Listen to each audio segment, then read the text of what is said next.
Olá, tudo bem? Como é que você tá? Espero que você esteja muito bem. No último vídeo, nós terminamos de ver as ferramentas que estão disponíveis aqui nessa vista superior. Mas você deve ter observado que enquanto nós utilizávamos essas ferramentas, a gente também explorou a maior parte das possibilidades que a gente tem aqui nessa janela da parte inferior. Mas apesar da gente já ter tido contato com essa parte aqui do programa, vamos agora explorar com mais calma as funcionalidades que a gente tem aqui. Começando pela vista lateral, a gente já sabe que o plano de corte que vai ser considerado aqui depende do objeto que está selecionado. Mas tem algo muito interessante que a gente pode fazer, que é bloquear essa visualização.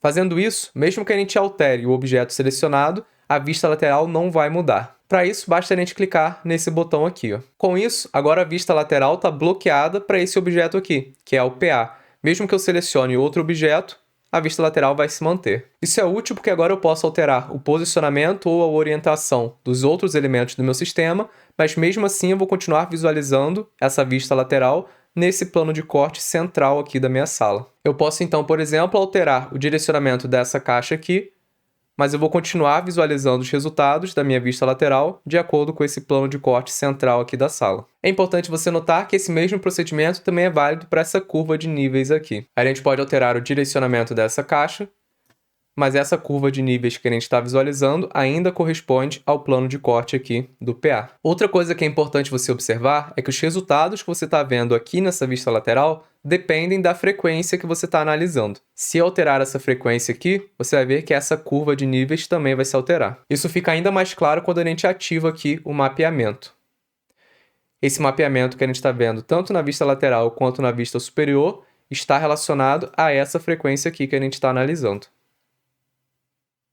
Eu vou desativar o mapeamento por enquanto. Aqui na vista lateral a gente tem algumas outras ferramentas. As primeiras delas estão relacionadas à visualização. Então a gente pode aumentar o zoom, diminuir o zoom ou então ajustar a imagem ao tamanho da janela. A próxima ferramenta é a de Layout, que funciona de maneira muito semelhante a essa aqui que a gente já tinha visto. Só que agora vai ser uma vista superior, vai ser um corte lateral da sua sala. Para que ela esteja ativada, a gente precisa aqui desbloquear a visualização e selecionar a zona da audiência. Clicando aqui, a gente pode selecionar um corte lateral da sua sala e funciona da mesma maneira que a gente já tinha visto.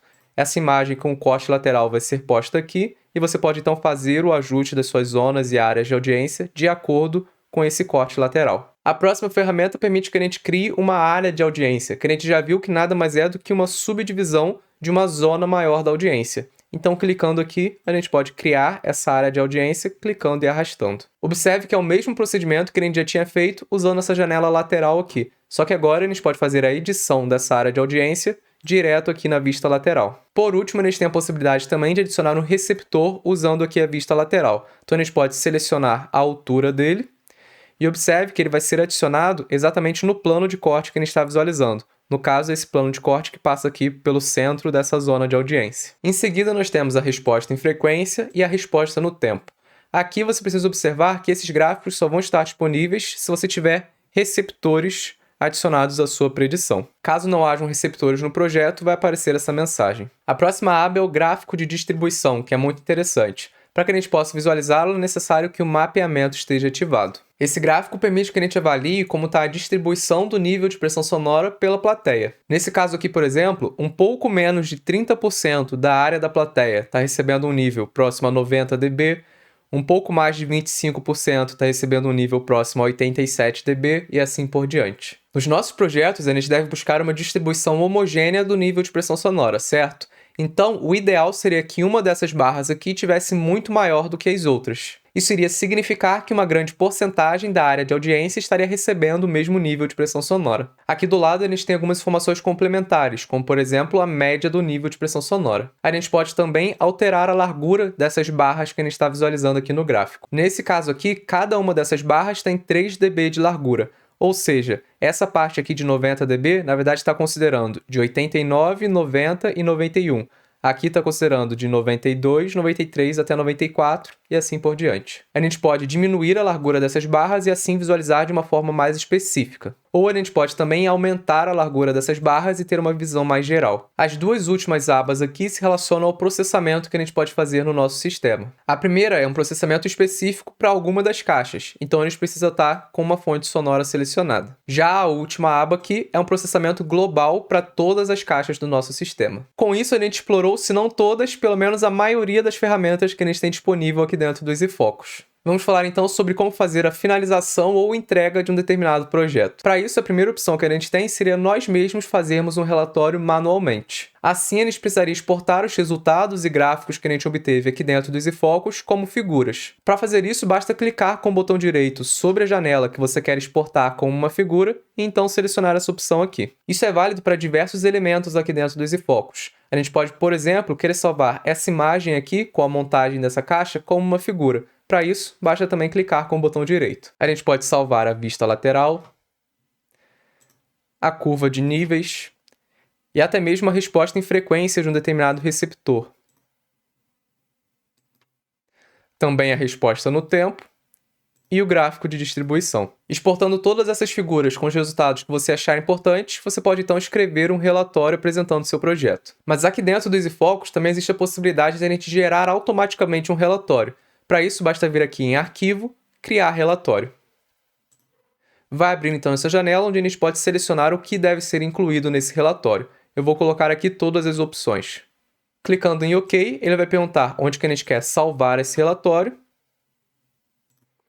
E vai ser então gerado automaticamente um arquivo em PDF. A primeira parte são as informações do projeto, que a gente viu como incluir lá no início dessa série de vídeos e por isso que é tão importante que essas informações estejam corretas lá. Em seguida, a gente tem a vista superior do projeto e a vista lateral. Em seguida, vai ter uma lista com as fontes sonoras que foram incluídas no projeto, com o posicionamento delas, e depois o gráfico de distribuição que a gente viu. Depois vão vir as informações de processamento que a gente fez. No caso aqui, o filtro global, com as opções de ganho, atraso, a inversão de polaridade ou não, e as informações a respeito da equalização. Agora nós teremos um detalhamento a respeito das fontes sonoras e arranjos que a gente inseriu no nosso projeto. Nós temos aqui a marca e modelo das caixas do arranjo e informações mais detalhadas, como por exemplo o posicionamento, o furo do bumper que deve ser utilizado, o número de caixas e aqui embaixo os ângulos que devem estar essas caixas no arranjo. Mais abaixo nós temos o processamento específico que a gente poderia ter adicionado para esse arranjo. De maneira semelhante são apresentadas as informações também para outra fonte sonora, no caso aqui o nosso sistema complementar. Em seguida, nós temos um detalhamento das zonas de audiência presentes no nosso projeto. No caso aqui, nós temos duas zonas de audiência. A primeira, que era a galeria, que era aquela parte mais alta e inclinada, e a outra zona de audiência, o salão principal.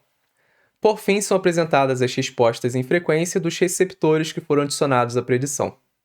Dessa forma, nós finalizamos a nossa série de vídeos sobre o EasyFocus. Qualquer dúvida que você ainda possa ter, fique à vontade para entrar em contato que eu vou ficar muito feliz em te responder. Até mais e valeu!